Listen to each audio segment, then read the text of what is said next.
Namaku Dia, aku berumur 40 tahun, dan selama ini aku tinggal di sebuah kota kecil bernama Purbalingga, Jawa Tengah. Hidupku sederhana. Aku bekerja sebagai akuntan di sebuah perusahaan keluarga lokal.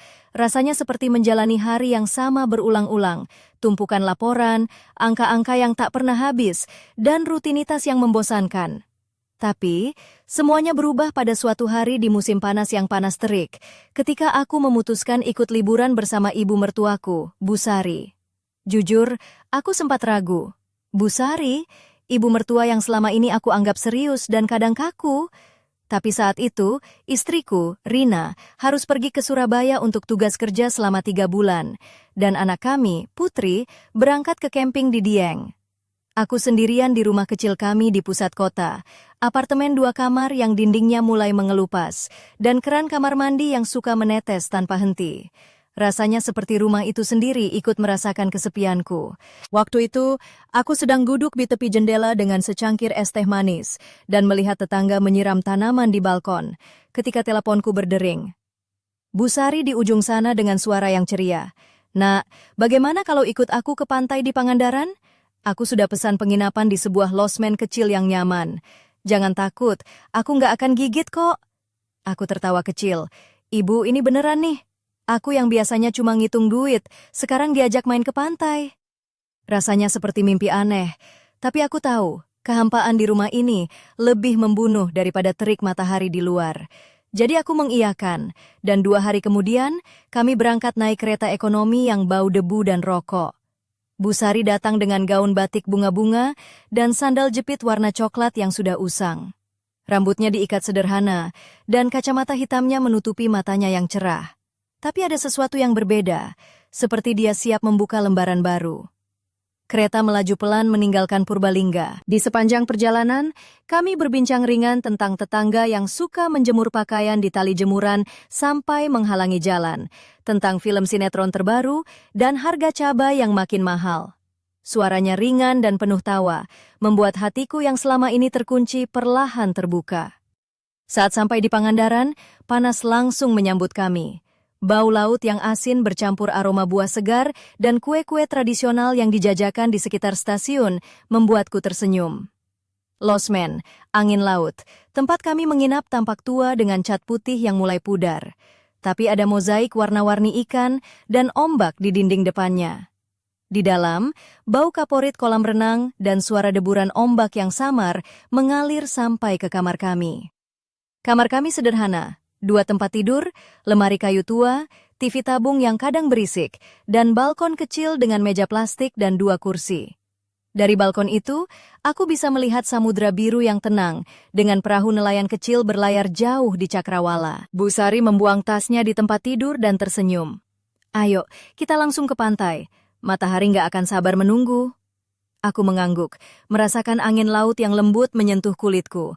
Dan entah kenapa, aku tahu, liburan ini akan menjadi sesuatu yang berbeda. Aku duduk di pasir, mengenakan kaos putih dan celana pendek denim yang sudah mulai pudar.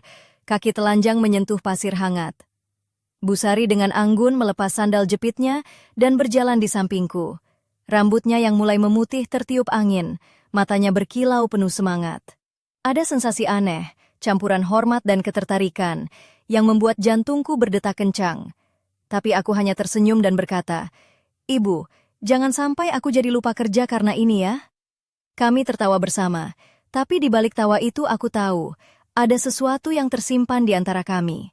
Sebuah rahasia yang belum sempat kami ungkapkan, sesuatu yang bisa mengubah semuanya.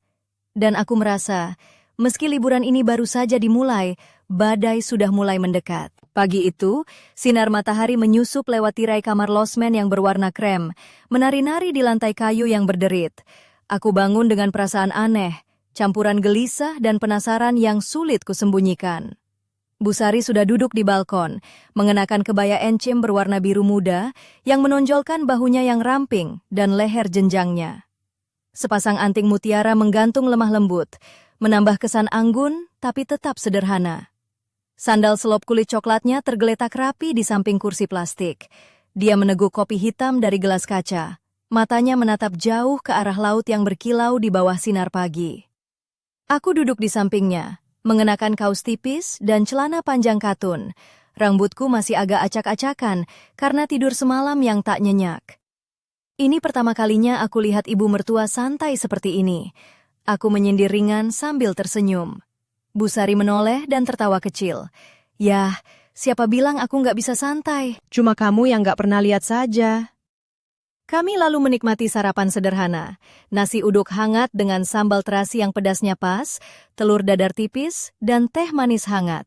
Di antara gigitan dan tegukan, kami ngobrol tentang masa lalu yang jarang sekali kami bahas.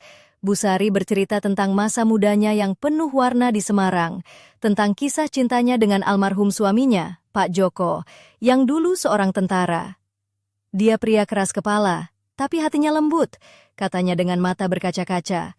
Aku mendengarkan dengan seksama, merasa hatiku ikut tersentuh oleh kisah itu. Setelah sarapan, kami berjalan menyusuri pantai. Bu Sari memilih memakai sarung pantai berwarna merah dengan motif parang, dipadukan dengan blus putih lengan pendek yang sedikit terbuka di bahu, memperlihatkan kulitnya yang halus. Aku mengenakan tank top dan celana pendek hitam. Kaki kami menyentuh pasir yang hangat, dan ombak kecil terus-menerus menyapu kaki kami.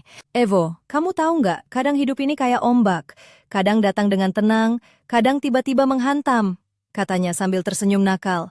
Aku membalas, Bu, jangan-jangan kamu mau bilang aku harus lebih siap menghadapi ombak kehidupan ya? Jangan-jangan ibu mau jadi pelatih surfing rahasiaku. Kami tertawa bersama, dan aku merasa nyaman untuk pertama kalinya dalam waktu yang lama.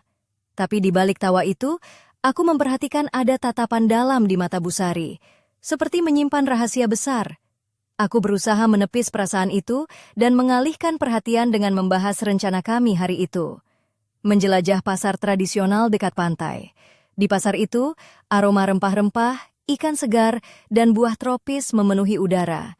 Bu Sari dengan cekatan menawar harga ikan segar dengan para pedagang, mengenakan gelang-gelang perak di pergelangan tangannya yang lentik.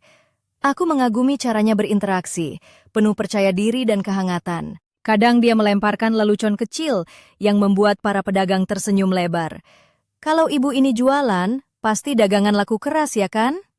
Saat aku menatapnya, tiba-tiba aku merasa seakan-akan bukan hanya ibu mertua yang berdiri di depanku, tapi seorang wanita penuh cerita, mimpi, dan keinginan yang tersembunyi. Dan aku bertanya-tanya, apakah dia juga merasa kesepian seperti aku? Atau mungkin lebih dari itu? Sore hari kami kembali ke losmen, membawa oleh-oleh kecil dan cerita baru.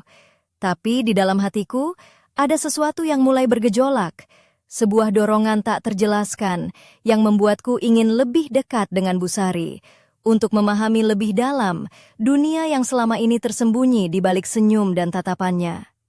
Aku tahu, liburan ini tidak akan berakhir seperti yang kubayangkan. Ada sesuatu yang menunggu di ujung jalan, sesuatu yang bisa mengubah segalanya. Dan aku, Evodia, bersiap untuk menghadapi apapun yang akan datang. Sore itu, angin pantai membawa aroma garam dan wangi kelapa yang hangat. Aku duduk di balkon kamar losmen, mengenakan gaun santai dari kain katun berwarna krem yang jatuh lembut mail membelai kulitku. Sepasang sandal tali tipis berwarna coklat melingkar di kakiku, dan gelang manik-manik berwarna-warni berayun pelan di pergelangan tangan. Bu Sari baru saja kembali dari kamar mandi, mengenakan kemeja longgar berwarna putih yang menggantung santai di tubuhnya, memperlihatkan garis bahu yang anggun dan kulitnya yang lembut. Dia duduk di kursi dekatku, menatap jauh ke cakrawala laut yang mulai berwarna jingga saat matahari terbenam. Suasana tenang, hanya suara deburan ombak yang menemani. Aku merasakan getar aneh di dadaku, campuran antara ketenangan dan kegelisahan yang sulit kujelaskan. Aku nggak pernah bilang ini liburan biasa, kan? Katanya pelan, suaranya serak tapi hangat. Aku menoleh, matanya menatapku dengan intensitas yang membuat jantungku berdegup lebih kencang. Memang, Bu, aku juga merasakan ada sesuatu yang berbeda, jawabku sambil tersenyum tipis, mencoba menyembunyikan kebingunganku sendiri. Dia mengulurkan tangannya, perlahan meraih lenganku, dan sentuhannya hangat, seperti gelombang lembut yang menyapu pasir pagi. Aku menahan napas, perasaan aneh menjalar di seluruh tubuhku. Kamu tahu, Evo, kadang hidup memberi kita kejutan yang tak terduga, Seperti saat aku bertemu kamu, ucapnya dengan nada hampir berbisik. Aku ingin berkata sesuatu, tapi kata-kata seolah tersangkut di tenggorokan. Tiba-tiba, suara tawa kecil terdengar dari bawah balkon. Seorang bocah kecil berlari-lari mengejar bola plastik, mengenakan kaos warna cerah dan celana pendek yang berantakan. Aku tersenyum melihatnya, dan Bu Sari ikut tertawa, raut wajahnya melembut. Kamu tahu nggak, dulu aku juga senang main bola di pantai, sampai pasir masuk kemana-mana. Tapi sekarang, main bola saja sudah cukup membuat lututku berisik. Dia bercanda sambil mengelus lengan kurusnya sendiri, membuatku tertawa kecil. Malam semakin larut, kami duduk berdua di balkon dengan secangkir teh hangat. Bu Sari mengenakan selendang batik yang melingkar di bahunya. Rambutnya dibiarkan terurai, berkilau di bawah cahaya remang lampu losmen. Aku mengenakan tank top hitam dan celana pendek. Tangan kami tanpa sadar saling menyentuh di meja kecil. Kamu tahu, aku selalu mengagumi ketegaranmu, Evo. Tapi aku juga tahu, di balik itu semua ada kerinduan yang dalam, katanya lirih. Perasaan di antara kami semakin menguat, seperti magnet yang tak bisa dielakkan. Aku merasakan detak jantungku berpacu, napas menjadi berat. Ada gairah halus yang bersemi, tapi juga ketakutan akan apa artinya semua ini. Kalau ibu mulai ngomong seperti ini, aku jadi nggak tahu harus gimana, kataku sambil tersipu, mencoba mencairkan suasana. Dia tersenyum penuh arti. Nggak perlu langsung jawab sekarang. Kadang, hal terbaik adalah membiarkan perasaan itu tumbuh perlahan, seperti ombak yang menyapu pantai. Saat itu, aku tahu bahwa liburan ini bukan hanya soal melepaskan penat atau mencari kebahagiaan sesaat. Ini adalah perjalanan menemukan diri, membuka pintu-pintu yang selama ini terkunci rapat. Dan di balik cahaya bulan yang lembut, aku merasakan sebuah janji tak terucap, bahwa sesuatu yang besar sedang menunggu untuk terungkap. Sebuah rahasia yang akan menguji batasan hati dan keberanian kami berdua. Malam itu, suasana di losmen angin laut terasa berbeda, seperti ada getaran halus yang merambat di udara.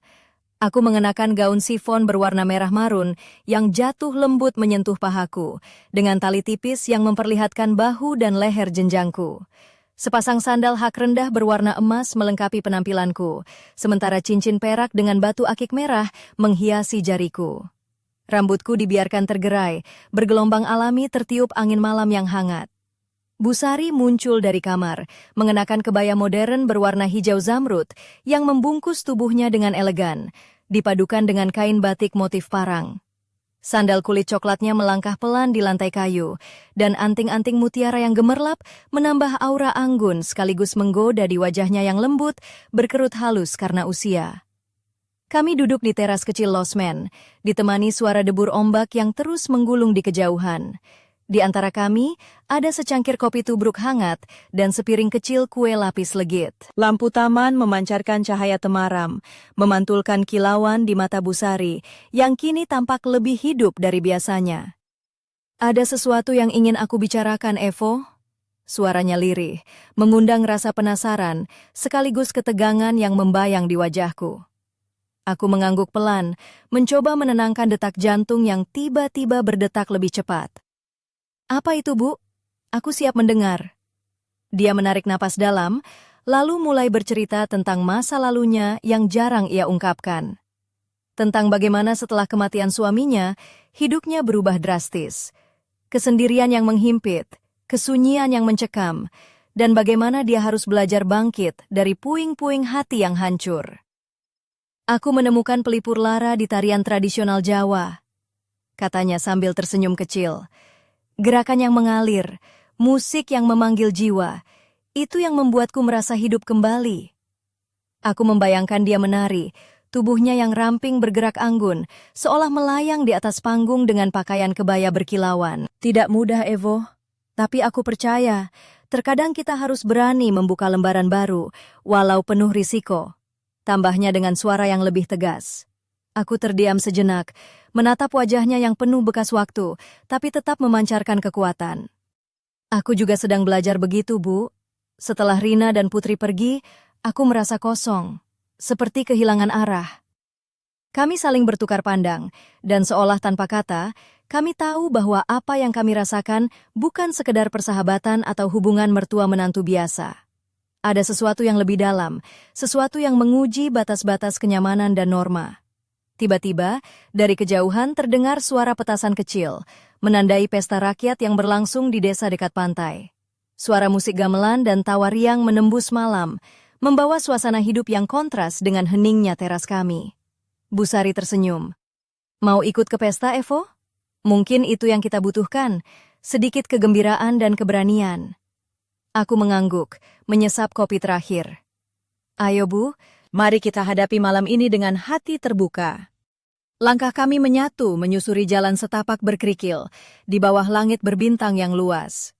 Di balik senyum dan tawa, aku merasakan ada benih bahaya dan rangkaian misteri yang menanti untuk diungkap. Dan aku tahu, perjalanan ini baru saja dimulai. Lampu-lampu warna-warni dari pesta rakyat berkelap-kelip di kejauhan, Mengundang kami masuk ke keramaian desa yang dipenuhi tawa dan tarian. Aku mengenakan blus putih berlengan pendek yang sedikit terbuka di bahu, dipadukan dengan rok batik lilit berwarna coklat kemerahan yang menonjolkan pinggangku.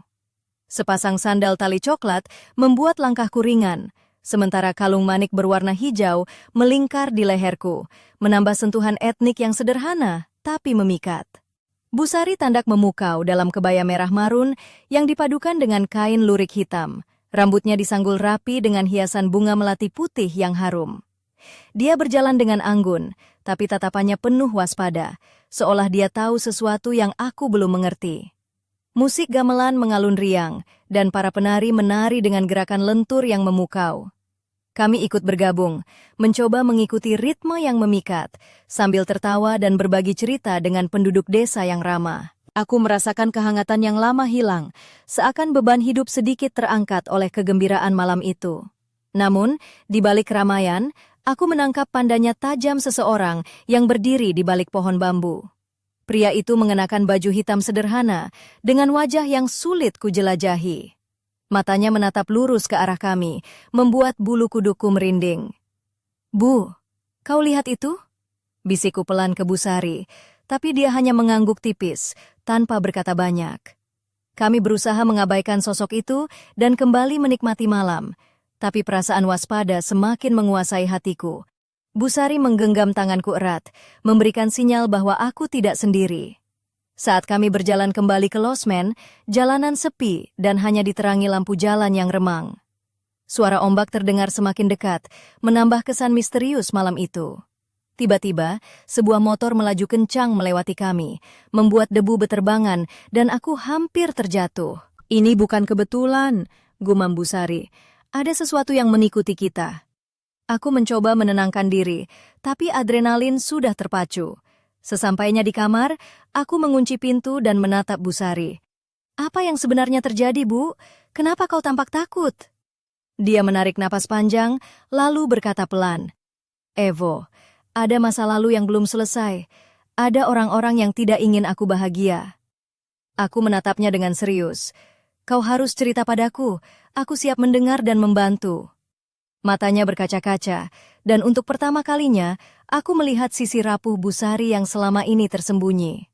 Malam itu, di kamar kecil losmen, kami berbagi rahasia yang selama ini terpendam, membuka pintu ke dunia yang penuh bahaya, cinta, dan pengkhianatan. Dan aku tahu, setelah malam ini, tidak ada lagi jalan kembali ke kehidupan yang dulu. Sesuatu yang besar tengah menunggu kami, sebuah misteri yang harus dipecahkan, meski harus berhadapan dengan kegelapan terdalam. Pagi berikutnya, aku terbangun oleh sinar matahari yang hangat menyusup lewat celah tirai jendela kamar losmen. Aku mengenakan piyama katun tipis berwarna pastel, dengan rambut sedikit berantakan karena tidur. Di meja kecil, terletak secangkir teh hangat yang baru saja dibuat oleh Bu Sari, yang sudah duduk di kursi dekat jendela, mengenakan blouse warna peach dan celana panjang linen putih yang nyaman. Dia menatapku dengan mata yang lebih cerah, tapi ada bayang-bayang kelelahan di wajahnya.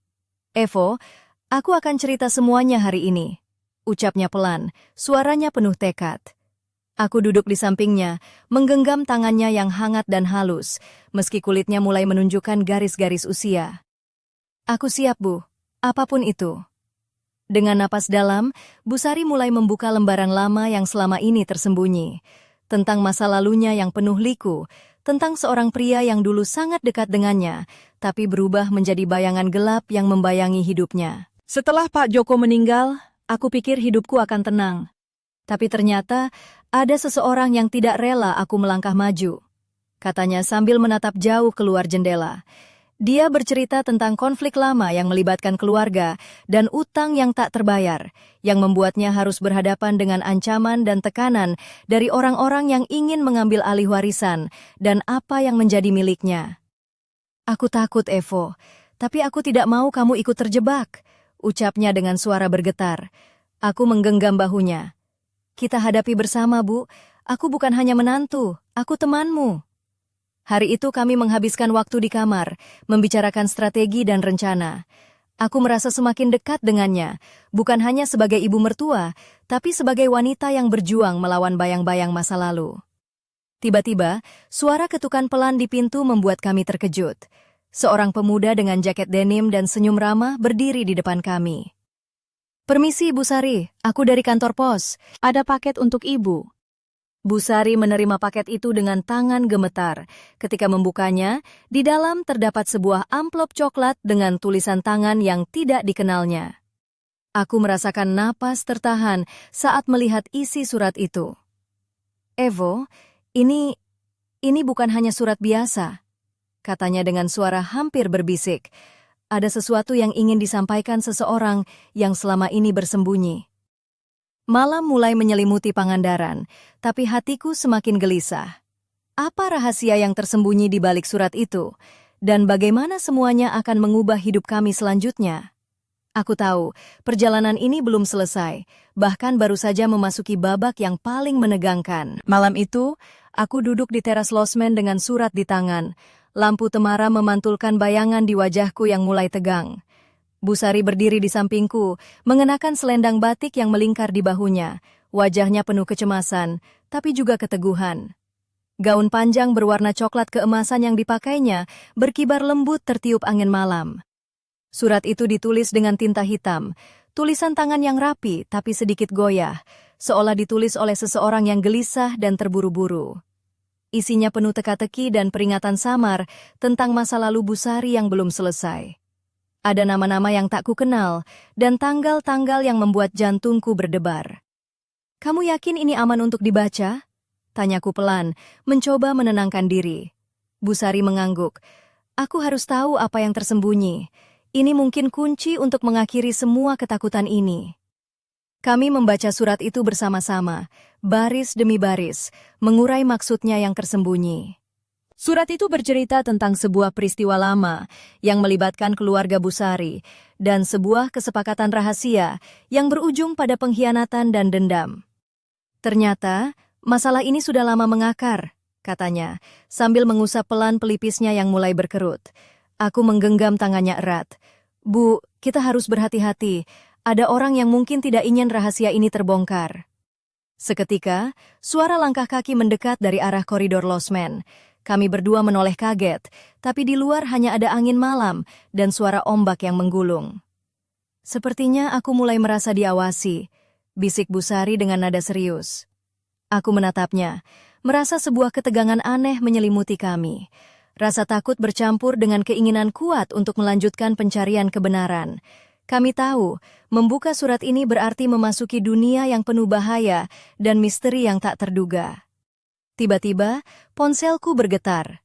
Pesan masuk dari nomor tak dikenal. "Berhati-hatilah, Evo, jangan terlalu dalam menggali, atau kau akan menyesal." Aku menatap layar ponsel dengan tangan benzetar, lalu menoleh ke Bu Sari. Matanya yang biasanya hangat kini penuh kekhawatiran. "Ini bukan hanya tentang masa lalu, Evo. Ini tentang nyawa dan pilihan yang harus kita buat," ucapnya serius. Malam itu, di bawah sinar bulan yang pucat, aku menyadari bahwa petualangan kami bukan sekedar liburan. Di balik segala tawa dan kebersamaan, ada bayangan gelap yang mengancam akan menelan kami. Dan aku bertanya-tanya, apakah aku siap menghadapi apapun yang datang selanjutnya? Ataukah aku akan terseret ke dalam pusaran rahasia yang bisa menghancurkan segalanya? Malam semakin dalam, tapi pikiranku berlari tak karuan. Aku masih memegang ponsel dengan pesan misterius itu, sementara Bu Sari duduk di sisi lain kamar, mengenakan batik panjang yang menutupi kakinya, dan rambutnya yang mulai memutih tergerai lembut di bahunya. Wajahnya yang biasanya tenang, kini dipenuhi kerut kekhawatiran dan ketegangan yang tak bisa disembunyikan. Tadi saat aku di pasar, aku merasa ada yang mengikutiku. Ujarnya pelan, suaranya bergetar. Orang itu, aku yakin, bagian dari masa lalu yang ingin aku lupakan. Aku mencoba tersenyum, tapi itu sulit. Kita harus cari tahu siapa dia, dan apa maksudnya.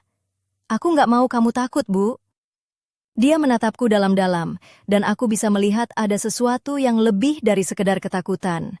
Ada keberanian yang tersembunyi di balik mata itu. Besok kita harus ke kantor desa, cari dokumen lama yang mungkin bisa membantu, katanya mantap. Aku nggak mau hidupku dikendalikan bayangan terus. Aku mengangguk setuju, meski dalam hati aku tahu ini berarti kami akan semakin dalam terjerat dalam misteri yang berbahaya. Tapi aku juga tahu, aku tak akan meninggalkannya sendirian. Keesokan paginya, kami berdua berangkat menuju kantor desa, dengan berjalan kaki menyusuri jalan setapak berdebu.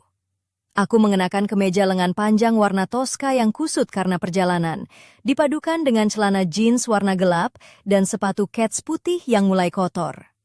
Busari memakai blus krem dan rok batik warna coklat tua. Terlihat anggun meski langkahnya pelan. Kami memasuki kantor desa yang sederhana, di mana tumpukan arsip dan dokumen lama bertebaran di meja-meja kayu. Petugas desa yang ramah membantu kami mencari dokumen yang berhubungan dengan keluarga Busari, termasuk surat-surat warisan dan catatan transaksi lama. Saat kami membuka sebuah lembaran usang, aku melihat mata Busari membelalak. Ada nama yang sangat familiar, nama yang juga tercantum dalam surat misterius tadi malam. Ternyata ini lebih rumit dari yang aku kira, katanya, suaranya hampir berbisik. Kami terus menggali, menemukan fakta-fakta yang saling bertentangan dan tanda-tanda adanya konspirasi yang melibatkan orang-orang terdekat Busari. Tiba-tiba, pintu kantor desa terbuka dengan keras. Seorang pria berbadan tegap masuk dengan wajah serius dan mata yang tajam menatap kami. Dia mengenakan jaket kulit hitam dan celana panjang gelap, membawa aura yang membuat udara di ruangan itu terasa berat. "Kalian sedang mencari sesuatu yang sebaiknya tidak kalian sentuh," katanya dingin. Aku merasakan napasku tercekat, dan Busari menggenggam tanganku erat. Ketegangan di ruangan itu seperti meledak menjadi gelombang yang menghantam hati kami. Pria itu melangkah mendekat, suaranya rendah tapi penuh ancaman. "Berhati-hatilah dengan langkah kalian, atau kalian akan menyesal." Di saat itu aku tahu, bahaya bukan hanya bayangan lagi. Ia nyata, mengintai setiap gerak kami, dan kami harus siap menghadapi konsekuensinya. Malam itu, aku duduk terpaku di kamar losmen, mengenakan piyama sutra berwarna ungu tua yang jatuh lembut di tubuhku, memperlihatkan lekuk bahu dan punggungku dengan cara yang elegan tanpa berlebihan. Rambutku yang panjang tergerai bebas, sedikit berantakan karena angin malam yang masuk melalui jendela yang terbuka. Di meja kecil, secangkir teh hangat mengepul, tapi aku tak mampu menyentuhnya. Busari duduk di seberang, mengenakan kebaya putih bersih dengan motif borbir halus di sepanjang lengan dan kerahnya. Wajahnya tampak lelah, namun matanya tetap memancarkan keteguhan yang membuatku terpana. Dia mengusap pelan tanganku yang masih menggenggam surat-surat dan dokumen yang kami temukan di kantor desa. "Evo, aku tahu kita sedang bermain dengan api," katanya lirih. "Tapi aku tak bisa mundur sekarang. Ini tentang harga diriku, tentang hidupku." Aku menatapnya, merasakan gelombang emosi yang tak terucapkan. "Aku juga tak akan meninggalkanmu, Bu. Kita hadapi semuanya bersama." Tiba-tiba, suara ketukan pelan terdengar di pintu. Kami berdua saling berpandangan, lalu aku membuka pintu dengan hati-hati. Seorang pria muda berdiri di sana, mengenakan jaket biru gelap dan celana jeans. Senyumnya hangat, tapi ada sesuatu yang sulit kuraba di mata Niwan. "Aku Dimas, wartawan dari Jakarta. Aku mendengar tentang kasus ini dan ingin membantu," katanya tulus. Aku ragu sejenak, tapi Busari mengangguk setuju. "Kalau kau serius, kami butuh bantuan." Dimas masuk dan mulai menelusuri dokumen kami dengan antusiasme yang membuat suasana menjadi sedikit lebih ringan. Dia bercerita tentang pengalamannya mengungkap kasus-kasus korupsi dan konspirasi besar, membuatku merasa ada harapan baru yang tumbuh. Malam itu kami bertiga duduk bersama di balkon, membicarakan rencana dan langkah selanjutnya. Bu Sari mengenakan selendang sutra berwarna merah marun yang melingkar di lehernya. Angin malam mengibaskan helai rambutnya yang geruban. Aku merasakan getaran aneh di antara kami, campuran ketegangan, kehangatan, dan sesuatu yang lebih dalam.